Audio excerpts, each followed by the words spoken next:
சூர்யா, என்னடா காலங்காத்துல நம்ம வீட்ல மீட்டிங் நடக்குது போல? அது என்ன விஷயம்னா ஆர்கேப்பாட்ட எல்லாரும் பேசணும்னு சொல்லிட்டு இருந்தாங்க. அதான் இருக்கும்னு நினைக்கிறேன். டேய், நீ சொல்றத பார்த்தா அப்பா கிட்ட உன்னோட கல்யாண விஷயத்தை பத்தி பேசுவாங்களோ? தெரியலையே, அப்படி பேசினா நல்லா தான் இருக்கும். சரி, வெயிட் பண்ணுவோம். பெருசுங்க என்னதான் பேசுதுங்கன்னு பார்க்கலாம். என்னம்மா கல்பனா, ஏதோ பேசணும்னு சொன்ன, சொல்லுமா. அதை நான் சொல்றேன்ப்பா. சொல்லுங்கம்மா.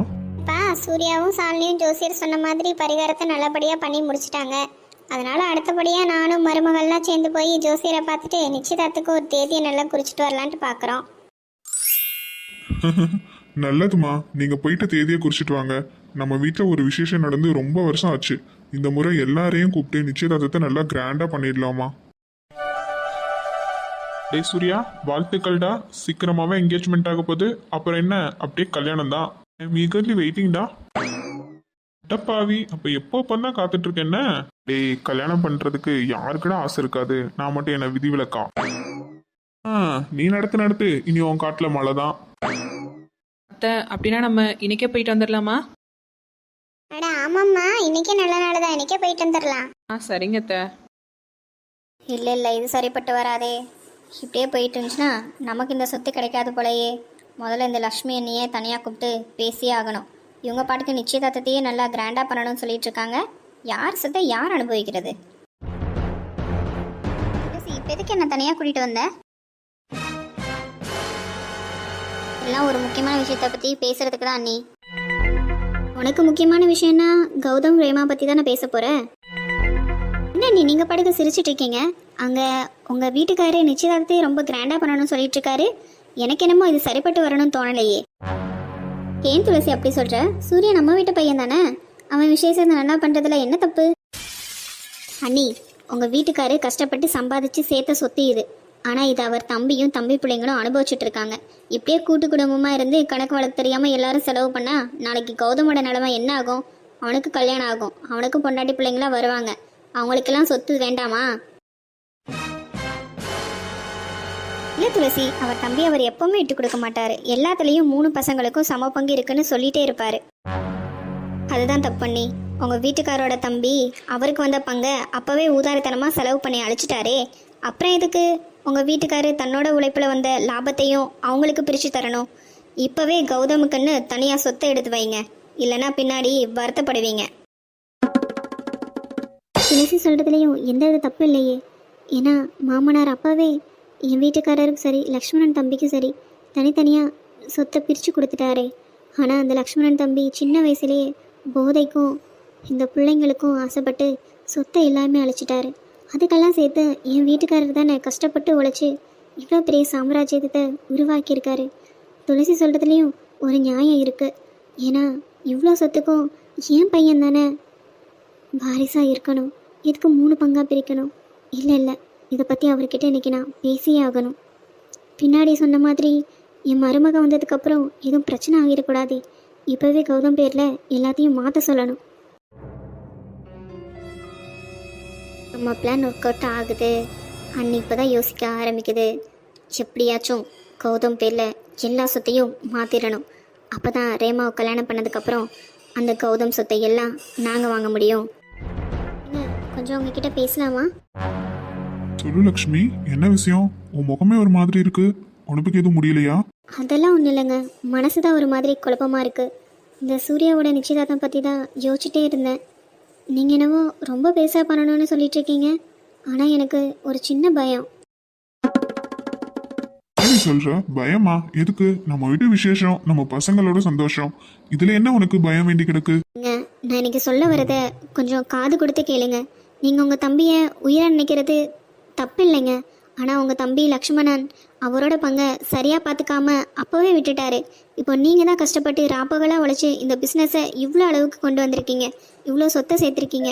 இந்த எல்லா சொத்துலேயும் விஜய்க்கும் சூர்யாவுக்கும் 2 பேருக்குமே சமமாக பங்கு பிரித்து கொடுத்தீங்கன்னா எப்படிங்க இது நியாயமா? ஏய் லக்ஷ்மி, என்னடி பேசுற நீ? அவங்க என் தம்பி பசங்க, என் கண்ணு முன்னாடி வளர்ந்தவங்க, நான் வளர்த்தவங்க. அவங்கள வேற கௌதம் வேறன்னு நான் என்னைக்குமே பார்த்ததில்ல. நீ வேணா வேறையா பார்க்காம இருக்கலாம், ஆனால் இந்த உலகம் பார்க்கும். நாளைக்கு கௌதம்க்கு ஒரு கல்யாணம் நடக்கும்போது அவனோட பொண்டாட்டி பிள்ளைங்க அவங்க பங்கு எங்கன்னு கேட்பாங்க. அப்போ என்ன பதில் சொல்லுவீங்க? உங்கள் தம்பிக்கு தான் உங்கள் அப்பா ஏற்கனவே ஒரு பங்கை கொடுத்துட்டாரு, அவர் அழிச்சிட்டாருன்னா அதுக்கு நீங்கள் என்ன பண்ணுவீங்க? அதுக்காக அவருக்கு சேர்த்து நீங்கள் இதுக்கு உழைக்கணும். நீங்கள் சேர்த்த பங்கை கௌதம் கொடுக்காம அவனுங்களுக்கு எதுக்கு நீங்கள் கொடுக்கணும்? லக்ஷ்மி, நீயாவது பேசிருக்க மாட்ட. உனக்கு பின்னாடி யாரோ இருக்காங்கன்னு எனக்கு ரொம்ப நல்லாவே தெரியும். ஆனா உன்னை நீ நல்லா கேட்டுக்கோ. இந்த குடும்பம் ஒன்னா இருக்கிறது தான் எனக்கு பெருசு. சொத்து கௌதம் மட்டும் போய் சேரணும்னு நினைக்கிறது ஒரு அம்மாவா உனக்கு சரியா தோணலாம். ஆனா ஒரு அண்ணனா, ஒரு பெரியப்பாவா அந்த பசங்க 3 பேரையும் ஒன்னா நிறுத்தி பார்க்கறது தான் எனக்கு பெருமை. நீ என்ன நினைச்சாலும் இந்த குடும்பத்தையும் சரி, இந்த சொத்தையும் சரி, யாருக்காகவும் எதுக்காகவும் விட்டு கொடுக்கவே மாட்டேன். எல்லாருக்கும் ஒரே பங்கு தான். 3 பசங்களும் என் பசங்க தான். தம்பிக்காக தம்பி பசங்களுக்காக என்னையே கை வாங்கிட்டீங்கல்ல, உங்களை நான் சும்மா விட மாட்டேன். லக்ஷ்மி, நீயா யோசிச்சு இதை பேசிக்க மாட்டேன். உன் மனசுல யாரோ நஞ்ச விதைச்சிருக்காங்க, அது எனக்கு ரொம்ப நல்லாவே தெரியும். இங்கே பாருடி, என் தம்பி லக்ஷ்மணன் சொத்தை இழந்திருக்கலாம், ஆனா நாங்க அன்பை இழக்கல. தயவு செஞ்சு இந்த சொத்து பங்குங்கிற பேச்ச எடுத்து இனி குடும்பத்தோட நிம்மதியை கெடுக்காத. கண்ணு முன்னாடி நிக்காத, போடி. ஓஹோ, உங்களுக்கு உங்க தம்பியும் உங்க தம்பி பசங்க தான் பெருசோ? அப்ப நான் பத்த பையன், அவனுக்கு என்ன கதி ஆகிறது? இல்ல இல்ல, இனிமே சும்மா இருக்க மாட்டேன். எல்லா சொத்தையும் என் கௌதம் பேருக்கு மாத்தியே திருவேன்.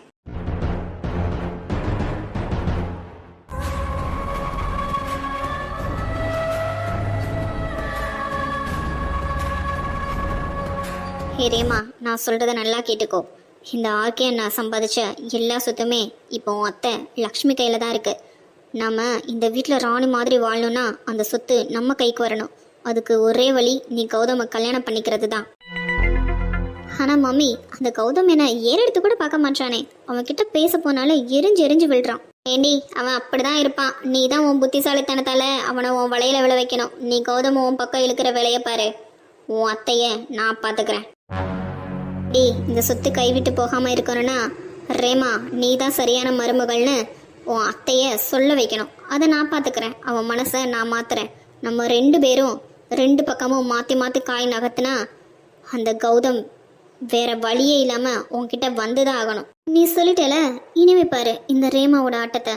நீ அத்தையை பார்த்துக்கோ, நான் கௌதமை பார்த்துக்கிறேன். எப்படியாச்சும் நம்ம வலையில விழ வச்சு இந்த சொத்தை நம்ம பேருக்கு மாற்றிடணுமா?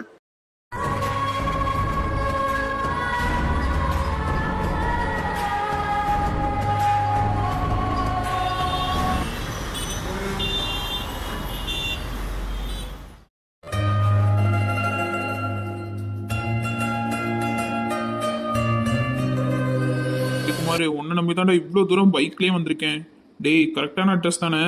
எதுவும் அட்ரஸ் மாற்றி கித்து விட்டுட்டு வரலையே? கவுத்துட மாட்டியே? டே மாப்பிள்ள, என்ன நம்பி நீ ஹைதராபாத்க்கு வந்திருக்க. உன்னை விட்டுடா நான் கவுத்து விடுவேன். டேய், நான் ட்ரேஸ் பண்ண லொக்கேஷன் எப்பவுமே போய் சொல்லாதுடா. இந்த அப்பார்ட்மெண்ட்டில் தான் அவள் கண்டிப்பாக இருக்கா. சிக்னல் கரெக்டாக 5 மீட்டருக்குள்ளே தான் காட்டுது. கொஞ்சம் ரிலாக்ஸ் ஆயிடுடா. டேய், உன்னை நம்பி மட்டும்தானே கோயம்புத்தூர்லேருந்து ஹைதராபாத் வரைக்கும் வந்திருக்கேன். கவுத்துட்டுறதடா மச்சான். ஏன்னா ஆக்சிடென்ட்ல அவளை மீட் பண்ணி மாஸ்க் கழட்டின உடனே லவ்ல விழுந்துட்டு இப்போ ஹைதராபாத் வரைக்கும் வந்திருக்க. செம்ம தில் தான்டா அவனுக்கு. சரி சரி, இப்போ எதுக்கு டென்ஷன் ஆகுற? இப்போ ஈவினிங் டைம் தானே, கண்டிப்பா அவள் வெளியே வருவா.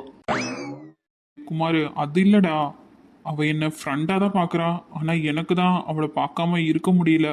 பாட்டியை ஹாஸ்பிட்டலில் சேர்த்தப்போ அவள் கொடுத்த அந்த ஹேண்ட் ஷேக், என் மேலே வச்சிருக்க ரெஸ்பெக்ட் எல்லாமே இப்போ என் கண்ணு முன்னாடி வருதுடா. டேய், நீ எனக்கு பாட்டிக்கு ஹெல்ப் பண்ண போய் தான் உன் மேலே நம்பிக்கை வந்து நம்பரே அவள் கொடுத்தா.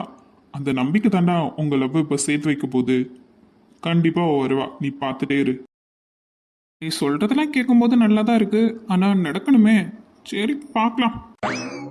டேய் மச்சான், இப்போ என்னோட ஹார்ட் பீட் ரொம்ப ஃபாஸ்ட்டாக இருக்கிற மாதிரி இருக்குடா. டேய், இதுலேருந்து உனக்கு தெரியல, உன் ஹார்ட்டே சிக்னல் காட்டுது உன் ஆளு உன் பக்கத்தில் தான் இருக்கான்னு. டேய், நீ சொன்ன மாதிரி என்னோட ஹார்ட்டே எனக்கு சிக்னல்ஸ் கொடுத்துருச்சுடா. இங்க பாரு, என் நிலாடா.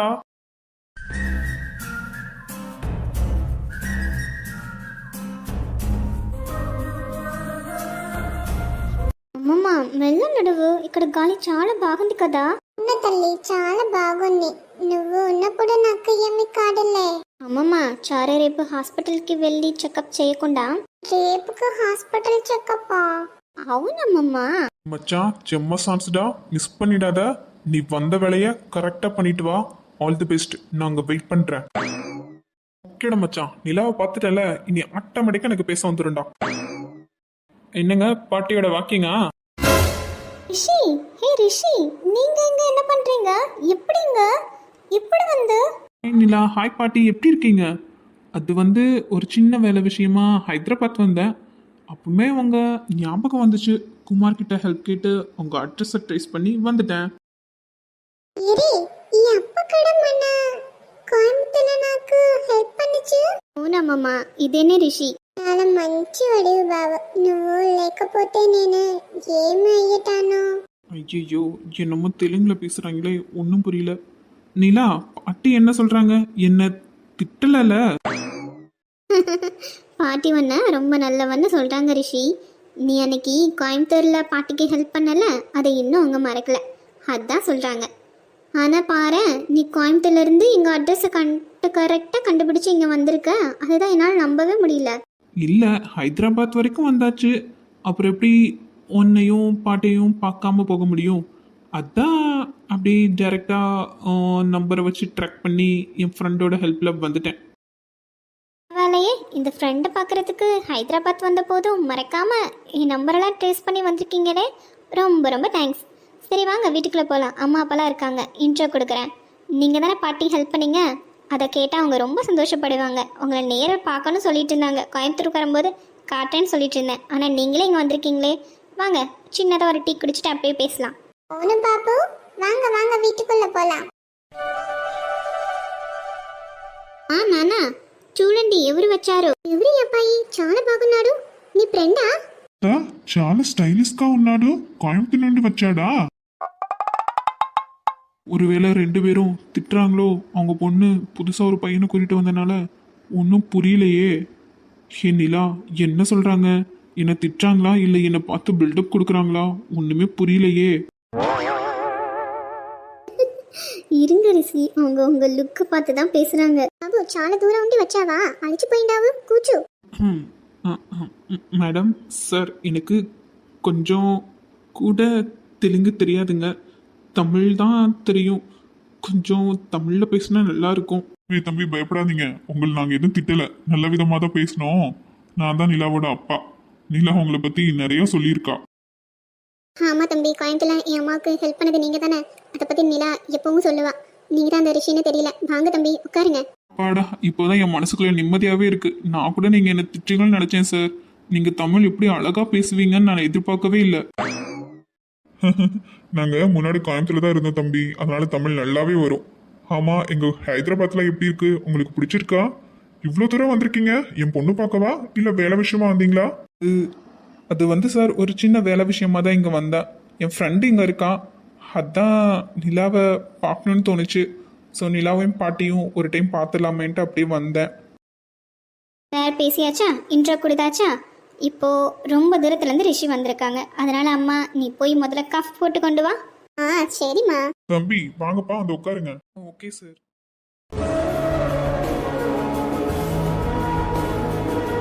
ஆமா, என்ன திடீர்னு ஹைதராபாத்ல வந்திருக்கீங்க சார்? அதான் சொன்னேனே, ஒரு ஒர்க் விஷயமா வந்தேன்னு. அப்படியா? நான் நம்பணுமா? ஏன் நிலா, சீரியஸ்லி நான் ஒர்க் விஷயமா தான் வந்தேன். நம்பிட்டேன். அப்புறம் நிலா, இவ்வளோ தூரம் வந்திருக்கேன், உன்னை பார்க்கறதுக்கு ட்ரீட்லாம் கிடையாதா?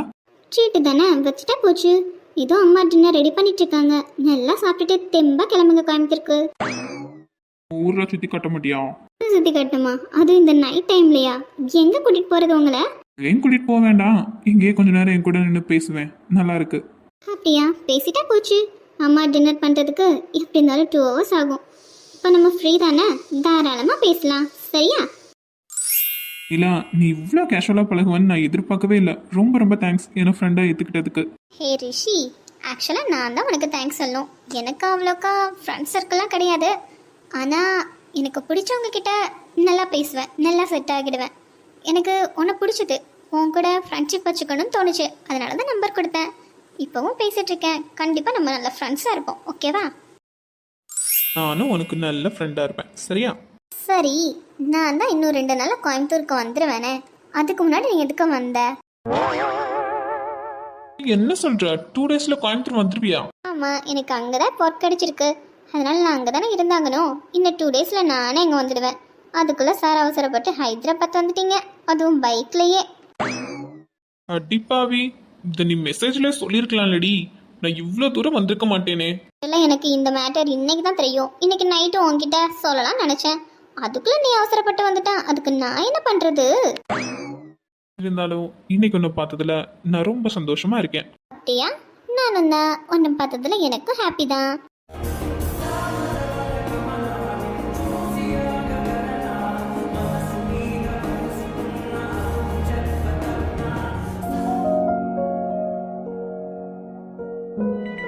நீங்க சின்ன வயசு பையனா இருந்தாலும் உங்க மனசு ரொம்ப பெருசு.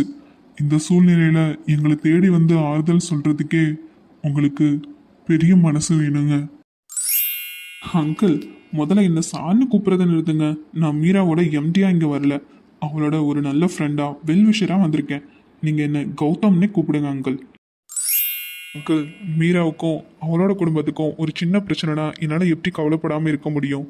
இப்போ சொல்கிறேன் அங்கிள், இன்னும் ஒரு வாரத்தில் நீங்கள் பழையபடி கெத்தா நீங்கள் பார்த்து ரசிச்சு கட்டின உங்கள் சொந்த வீட்டில் இருப்பீங்க. தம்பி, அது அங்கிள், உங்களுக்கு நடந்த அசிங்கம் அவமானம் எல்லாமே இன்னும் கொஞ்ச நாள்ல காணாமல் போயிடும். யாரால நீங்கள் இப்போ இந்த நிலைமையில இருக்கீங்களோ அதே ஆளை உங்கள் காலில் வந்து விழ வைப்பேன். இது என் மேலே சத்தியம். தம்பி, நீங்கள் எங்கள் மேலே அக்கறையாக பேசுகிறது எங்களுக்கு ரொம்ப சந்தோஷம்தான். ஆனால் அந்த வில்லியம் ரொம்ப மோசமான ஆளுப்பா. எங்களுக்கு நல்லது பண்ண போய் தேவையில்லாமல் உங்களுக்கு எந்த பிரச்சனையும் வந்துடக்கூடாது. அவனை எதிர்த்து கேட்குற குடும்பத்தையே நாசம் பண்ணிடுவான்ப்பா. தம்பி, அவனை பத்தி உங்களுக்கு தெரியாது. அதுவும் இல்லாம நீங்க ஒரு பெரிய குடும்பத்து வாரிசு. உங்க வீட்டுல இதெல்லாம் தெரிஞ்சா ரொம்ப கோவப்படுவாங்க. பரவாயில்ல தம்பி, வீடு போனா போகட்டும், உயிர் இன்னும் போகலையே. இப்போதைக்கு நாங்க இந்த வாழ்க்கையில நிம்மதியா தான் வாழ்ந்துட்டு இருக்கோம். எங்களுக்கு எந்த பிரச்சனையும் இல்லை. நீங்க இந்த வேலைய அப்படியே விட்டுருங்க தம்பி. அங்கிள், நீங்க சொல்றது சரிதான். ஆனா அநியாயத்தை எதிர்த்து போராடாம இருந்தா இன்னும் அந்த அநியாயம் அதிகமாகிட்டே தானே இருக்கும். உங்க வீடு உங்க கைக்கு வர்ற வரைக்கும் நான் ஓய மாட்டேன். அந்த வில்லியம் எவ்வளோ பெரிய ஆளா இருந்தாலும் சரி, அவனை எப்படி எடுக்கணும்னு எனக்கு தெரியும்.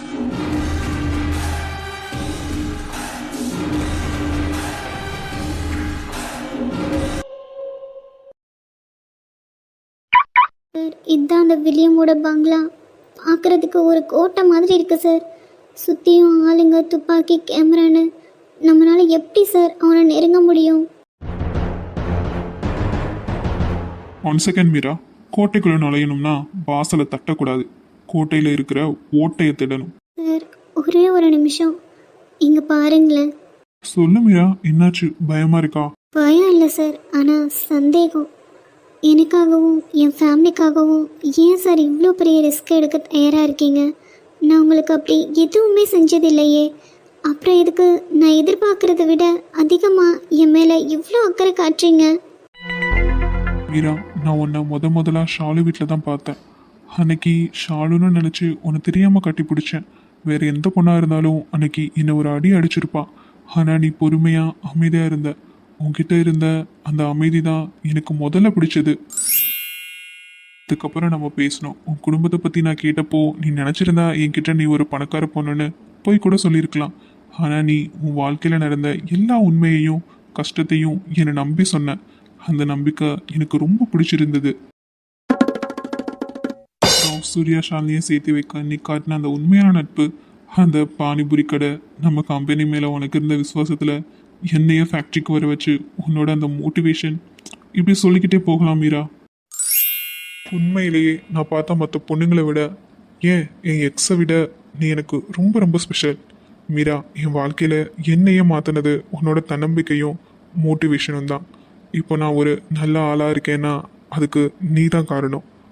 உனக்கும் உன் குடும்பத்துக்கும் கிடைக்க போகிற அந்த சந்தோஷத்துக்காக நான் எந்த ரிஸ்க் வேணாலும் எடுக்க தயாராக இருக்கேன் மீரா. சார், நம்ம பழகின இந்த மிக குறுகிய காலத்தில் என்னை இவ்வளோ அழகாக புரிஞ்சு வச்சுருக்கீங்களே. உண்மையிலே நான் ரொம்ப லக்கி தான். நீ எனக்கு ஒரு நண்பனாக கிடைச்சது என் வாழ்க்கையில் கிடைச்ச மிகப்பெரிய வரம். கௌதம், நீ தப்பாக எடுத்துக்கலனா ஒரே ஒரு டைம் உன்னை ஹக் பண்ணிக்கிட்டா.